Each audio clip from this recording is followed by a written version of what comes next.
여전히 60대 이상이 매입하는 비중이 20%가 넘어요. 그리고 우리는 실버타운이 없거든요. 예전에 전원주택 유행했을 때 한 10년 전인가 20년 전쯤 유행했을 때 그때 많이 빠지셨어요. 빠졌다가 다시 다 돌아오셨거든요. 30평형대보다는 20평형대가 평당 가격이 높아요. 예전에 거의 안 지어놨기 때문에 20평대가 굉장히 희소성이 있다라고 생각하시는 게 좋고요. 항상 염두에 두셔야 될 게는 대단지에 그런 조그만 아파트입니다. 그죠? 네네. 그러니까 한 동짜리 아파트로 그렇게 지어놓은 거는 인기가 없습니다. 그건 오피스텔이나 같은 상품이기 때문에 대단지에 이제 그런 상품이 있으면 그런 건 아주 좋죠.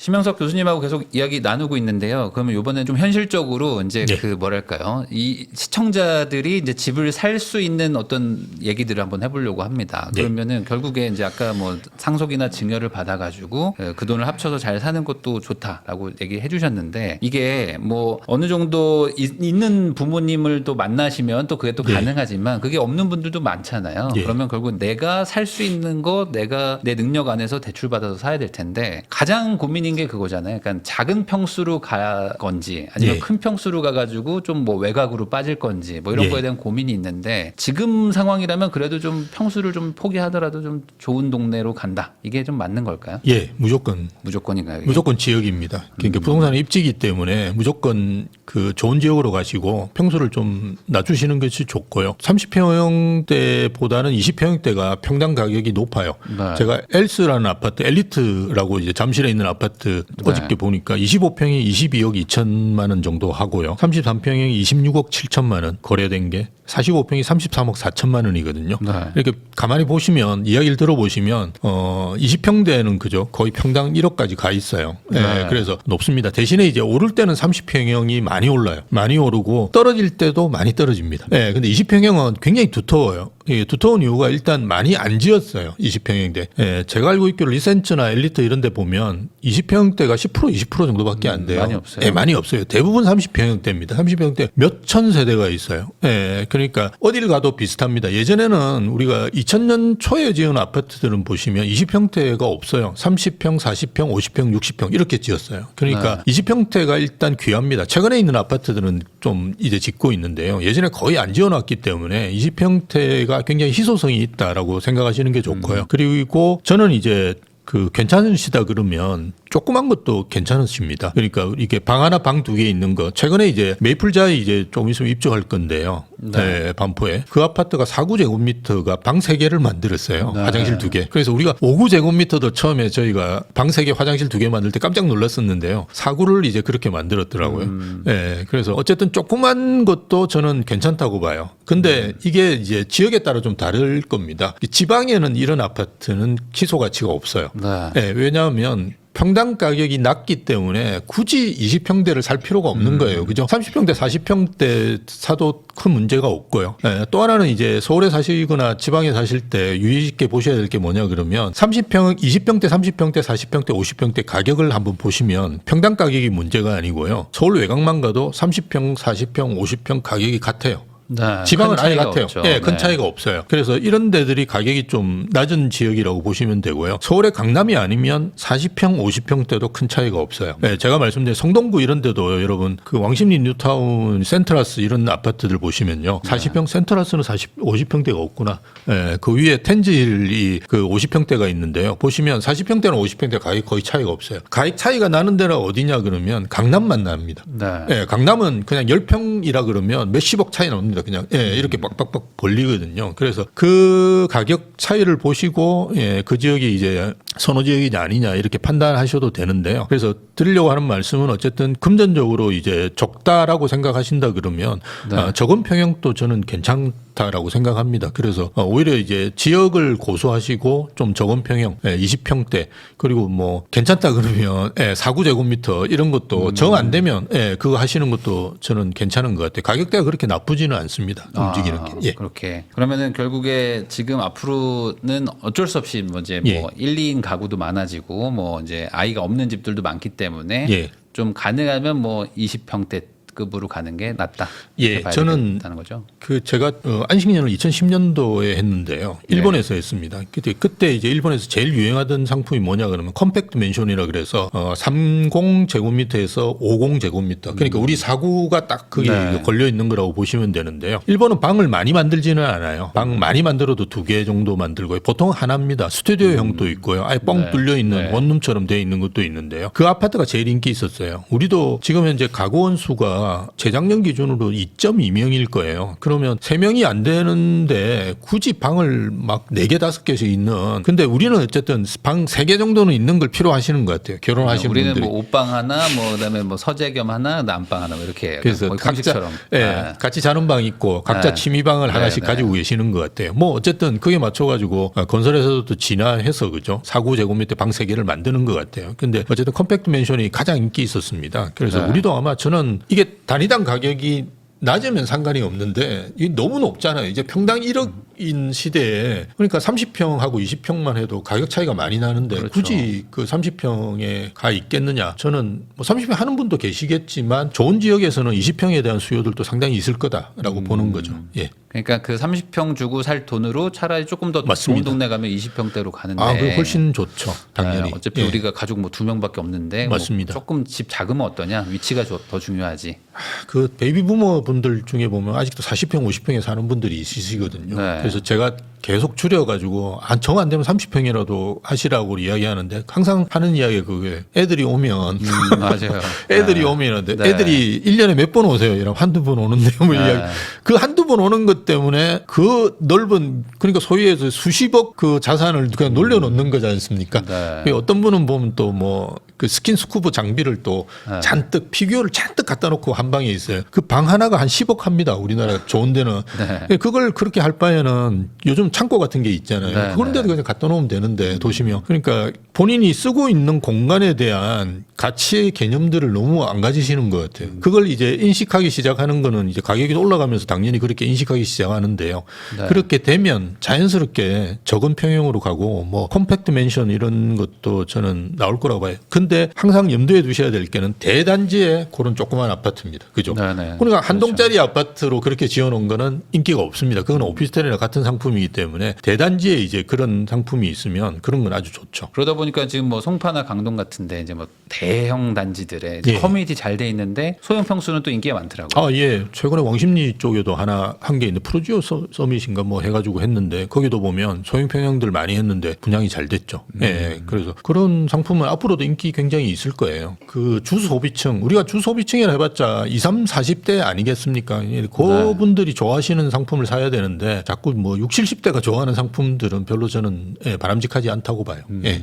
그러면 이제 말씀해 주셔가지고 여쭤보는데 어쨌든 그럼 이제 앞으로 이제 고령화 사회로 점점 가고 이제 예. 나이대들이 평균 연령이 이제 계속 올라가고 있단 말이죠. 한 그렇죠. 10년만 지나도 이제 중위 연령이 뭐 50대가 넘더라고요. 예, 맞습니다. 그러니까 그만큼 이제 노인들이 많아지는 시기인데 그러면 그분들이 아까 말씀하신 것처럼 뭐 실버타운이라든지 뭐 이런 데 가는 분들도 있겠지만 거의 여전히 그래도 자기 집에서 이렇게 있으려고 하실까 아니면 지방도 안 가고 계속 도시에 남아 있으려고 하실까요? 추세가 에이징 인 플레이스인가 해가지고 네. AIP라고 보통 표현하는데요. 그냥 자기 사는 데서 계속 이제 늙고 나중에 심지어는 이제 돌아가시려고 원하는 분들이 되게 많아요. 그래서 네. 우리도 보면 그 집값이 안 좋아질 거라고 이야기하는 분들 중에 이제 논리로 삼는 거는 아니 노인들이 이제 그렇게나 많은데 네. 다 팔고 뭐 실버타운 가거나 시골로 가는데 뭐 이야기 하시는데 지금 매도 물량이 거의 없고요. 잘 명심하셔야 될 게 60세 이상이 주택 매입 비중이 20% 과거에 비해서 올라갔어요. 네. 그래서 왜 이렇게 올라갔느냐 생각해 보시면 아까 제가 잠깐 말씀드렸는데 이 베이비 부모들이 자제분을 한 두 분 있으시잖아요. 이분들 네. 집까지 다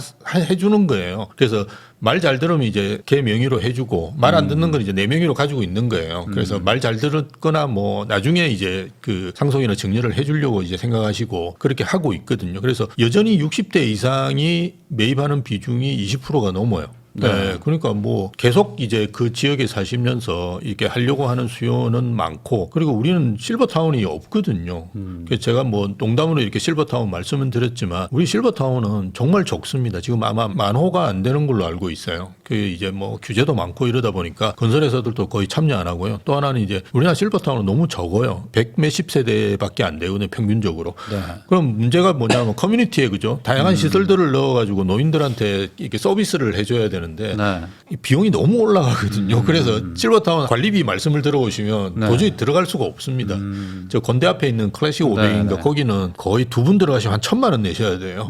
네, 그 밥을 다 먹고 뭐 이런 걸. 근데 밥은 이제 의무식이라는 게 있기 때문에 다 드셔야 되고요. 그래서 그렇게 하는데 실버타운 안 들어간다 그러면 뭐 자기 집에서 계속 있으시면서 나이 드실 거고 예전에 전원주택 그 유행했을 때 한 10년 전인가 20년 전쯤 유행했을 때 그때 많이 빠지셨어요. 빠졌다가 다시 다 돌아오셨거든요. 그러니까 전원주택 가서 살아보니까 너무 무섭고 이러니까 여자분들은 또 말을 못하니까 네. 너무 심심해가지고 다 돌아오셨어요. 그래서 그런 일을 한번 겪었기 때문에 네. 다시 외곽으로 빠진다는 거는 있을 수 없고요. 병원 때문에도 갈 수가 없어요. 네, 병원 때문에. 제가 예전에 거제도에 놀러 간 적이 있는데 그때 이제 길거리에 갑자기 새벽에 이제 저희도 서울 가려고 이제 빨리 가야 되니까요. 거제도부터 차를 타고 가야 되니까 나왔는데 새벽에 길거리에 누가 쓰러져 계신 거예요. 네, 네. 그래서 너무 당황해가지고 저도 이제 119에 신고해가지고 네. 40분 만에 왔어요. 아, 119가. 근데 그분이 다행히 술 먹고 그냥 네. 그런 상태이기 때문에 문제가 없으셨지. 만약 뭐 이게 혈관 같은 게 터졌다 그러면 그분은 돌아가셨겠죠. 그래서 이게 거제도인데 어디서 오셨냐고 물어보니까 통영에서 왔대요. 거제에서 그게 안 돼가지고 네. 통영에서 오신 거예요. 40분 걸어가지고. 그러니까 그거를 한번 보니까 다시는 서울 떠나면 안 되겠다는 생각이 들더라고. 그러니까 이게 뭔가 인프라의 격차가 점점 벌어지고 있기 때문에 맞습니다. 사실 이제 네. 뭐 물론 이제 팔아서 현금화를 해서 현금 들고 뭐 생활도 하겠다고 하지만 그것도 어느 정도지 막 아예 막 시골로 간다거나 네. 아예 지방으로 내려간다는 건 좀 지금 트렌드는 아니다. 그렇죠. 노인분들의 트렌드는. 노인분들도 줄여가시면 되죠. 그 그 정도지 두 분 뭐. 사시는데 아까 이야기한 대로 뭐 자식들 오지도 않는 것 때문에 그렇게 할 필요 없고요. 20평대 살아도 아무 문제 없어요. 그리고 실버타운 들어가면 실버타운은 거의 방 하나 방 두 개밖에 없어요. 대부분 네. 실버타운이. 그러니까 좀 그것도 좀 불편한 것도 있는 거죠. 맞습니다. 그러니까 아마 실버타운 실버타운을 한다고 하면 우리나라는 또 아파트처럼 아예 대단지 실버타운에서 예. 1,500세대 이렇게 뭐 만들지 않으면 맞습니다. 안 들어갈 것 같기도 해요. 관리비 문제가 있으니까. 그냥 아파트하고 똑같이 지어야 돼요. 네. 똑같이 짓고 커뮤니티 요즘 좋잖아요. 그러니까 네. 지금 3세대, 4세대 아파트라고 이야기하는 수준으로 짓고 거기다 이제 의료 관련된 것만 집어넣는 게 네. 저는 맞는 게 아닌가. 그러네요. 그냥 아니고 그냥 막 그 좁은 데다 집어넣어 놓고 막 배시계가 들고 다니라고 하고 이러면 우리 남자분들은 이게 군대 생각나. 그런 거를 원하는 노인분들은 사실 뭐 없는 거죠. 예, 그래서 다들 편하게 퇴소하시는 살고 분도 있지. 많고 그래서 좀 실버타운도 좀 맞춰가지고 지어지면 좋겠는데 네. 안타까운 것 같아요. 예. 그러면 지금 뭐 30, 40 정도 되는 분들 입장에서는 결국에 뭐 집을 살려고 해도 내가 살려고 하는 정도의 가격대들은 뭐 잠잠하고 뭐 오르지도 않고 뭐 어떤 데는 또 뭐 빠지고 있는데 네. 내가 살 수 없는 데들은 또 막 계속 올라가고 있으니까 네. 야, 이럴 거면 그냥 뭐 미국 주식이나 뭐 코인 해야 되겠다. 그래서 불려가지고 뭐 따라잡자 뭐 이런 생각들로 가는 네. 것 같아요. 그럼에도 불구하고 뭐 지금 뭐 어떻게 해야 될까요? 뭐 지금 뭐 지방의 뭐 소액 투자 이런 것들도 쉽지 않은 것 같은데 이 돈이 별로 없어서 이 돈 가지고 오르지 않을 것 같은 걸 사야 되나? 뭐 이런 거에 대한 고민이고 어떻게 해결을 할 수 있을까요? 일단 적게 들어가는 상품들도 네. 많이 있으니까 좀 찾아보시면 좋을 것 같고요. 저는 최근에는 이제 말씀드렸던 이제 주거 선호 지역들 아닌 지역들 네. 같은 경우는 권해드리는 데가 입주하는 아파트들이 많은 데들 많이 권해드려요. 지금 일단 가격대로 본다 그러면 제일 먼저 여러분이 손에 닿으실 수 있는 데가 아마 광명 뉴타운일 겁니다. 네. 광명 뉴타운은 지금 뭐 마이너스 프리미엄까지 네, 예, 네. 있는 데인데요. 여기가 지금 마이너스 프리미엄이 있어야 할 데라서 있는 게 아니고요. 입주 물량이 2027년까지 한 2만 채 정도가 되거든요. 그러니까 일시적으로 떨어져 있는 거라고 보시면 돼요. 그래서 지금 제가 알고 있기로 20평대 30평대라면 9억 11억 정도 됩니다. 그래서 지금 사시는 거는 그리고 27년까지도 계속되기 때문에 내 이제 자금 계획에 맞춰 가지고 하실 수 있거든요. 그래서 일단 이거는 그냥 뭐 입주권을 사시는 건 아니고 당연히 분양권을 사시는 거죠. 입주권은 돈이 많이 들어가니까요. 그래서 분양권을 사시는 건데 계약금을 넣으시고 나머지 중도금은 어차피 대출을 승계하시면 되거든요. 그리고 네. 중도금 대출은 DSR에 안 들어갑니다. 그래서 네. 뭐 저 자금이 좀 부족하시거나 사회초년생분들이 하시기에 되게 좋고요. 그 다음에 이제 입주할 때까지 뭐 자금 계획을 좀 세워 보시든지 아니면 정 안 되면 전세 놓으시면 되거든요. 네. 예, 예. 거기는 무슨 규제가 전혀 없습니다. 그래서 그냥 전세 놓으시면 되고, 물론 이제 전세 놓는다고 하더라도 나머지 부분은 뭐 이렇게 하셔야 되겠죠. 그런 거는 이제 뭐 좀 뭐 대출이나 준비는 아니면 해야죠, 예, 예, 그거는. 그런 거 준비를 차근차근 해 나갈 수 있도록 기간 또한 2027년까지 돼 있으니까요. 그런 것 좀 해보시는 것도 좋고요. 그 다음에는 이제 임은 휴경 뉴타운이죠. 네. 예, 여기는 이제 동대문구에 있죠. 그래서 동대문구는 그래도 시내에서 되게 가깝습니다. 그죠? 예, 네. 그래서 좋은 지역이고요. 지금 한 10,000세대 올해 입주하는데 올해 이제 다 끝납니다. 그래서 지금 아마 레미안 라그랜드에 입주하고 있을 네네. 거예요. 그래서 요 아파트들은 한 10억, 12억, 13억 뭐 이 정도 합니다. 그러니까 5구가 한 10억대 정도고요. 그 다음에 뭐 12억, 13억, 30평대가 하고 있고, 그 밑에 보면 아이파크자인가 하는 것도 입주하고 있고요. 그러면 자이 디센시안가 뭐 제 밑에 또 입주하거든요. 이렇게 순차적으로 입주하기 때문에 계속 이제 눌려가지고 가격대를 제대로 형성을 못 할 거예요. 근데 지금 또 제가 이제 그 우리 동대문구에도 지점이 있는데요. 그래서 중개사분하고 이렇게 이야기를 해보면 여기 전세 가격이 많이 안 빠져요. 깜짝 놀랐어요. 한 6억대 정도를 형성하고 있는데요. 6억 초반대를. 그리고 그 주변에 이제 구축들이 한 5억대 정도인데요.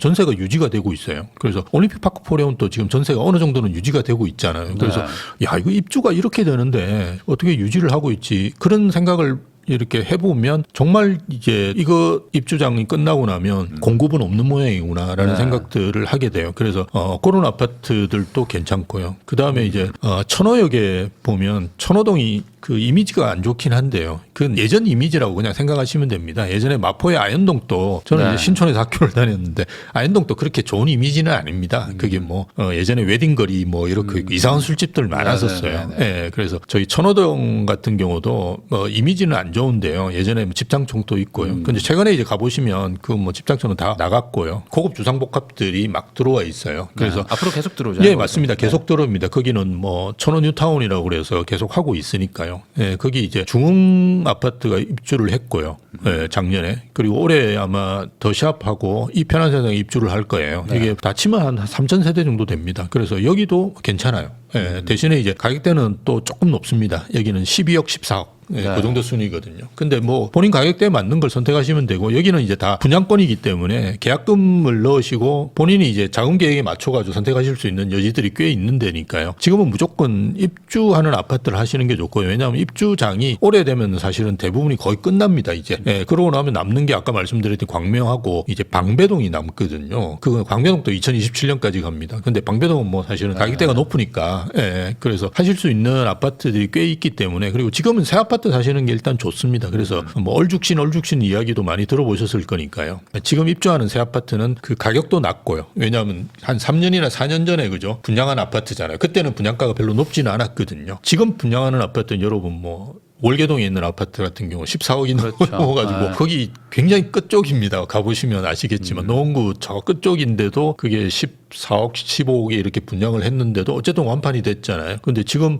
제가 입주하는 아파트는 거기보다는 훨씬 더 도심에 가까운 지역들인데도 불구하고 가격대들이 그거보다 오히려 싼 데들이니까요. 이건 분명히 가치 측면에서 보면 높습니다. 그래서 그러는 아파트 고르시면 저는 좋지 않을까 싶습니다. 예. 그러면 구축으로 가는 거는 너무 아직까지는 좀 성급한 생각일까요? 저는 뭐 입지가 좋다 그러면 구축도 괜찮은데, 우리가 신축 구축 이렇게 물어보시는 분이 꼭 보면 물어보세요. 신축 구축. 근데 네. 입지를 먼저 하시고 그죠. 네. 그 다음에 이제 신축 뭐 이 조금 더 좋으실 거고, 구축은 한 2, 30년 되는 거는 좀 문제가 있을 거고요. 예, 왜냐하면 이게 호재가 없잖아요. 근데 구축 중에 좋은 아파트는 신축이 될 수 있는 아파트. 그죠? 신축이 빨리 되거나 아니면 확실하게 되는 아파트는 좋죠. 그래서 재건축 아파트 같은 경우도 뭐 사업 시행 인가 이후의 단지들 같은 경우 뭐 나쁘지 않고요. 근데 조합 설립했다 이러면 이게 지금은 이게 갈지 안 갈지도 사실은 굉장히 의문이거든요. 그래서 그런 점도 고려해 보신다 그러면 사업 시행 인가 이후의 단지들이 좋고요. 그리고 강남은 뭐 얼마 전에 어떤 분이 올림픽 패밀리타운 뭐 언제 재건축되냐고 뭐 그럼 자기 팔아야 되겠다고 그래서 무조건 가지고 계시라고. 거기가 어떻게 재건축이 안 될 거라고 생각하냐고. 평균 대지 지분이 거기도 한 20평 넘거든요. 그래서 왜 안 가지고 계시냐고 그렇게 이야기했는데, 그렇게 확실하게 될 수 있는 강남이라든지 이런 데들 재건축은 괜찮겠죠. 그래서 그렇게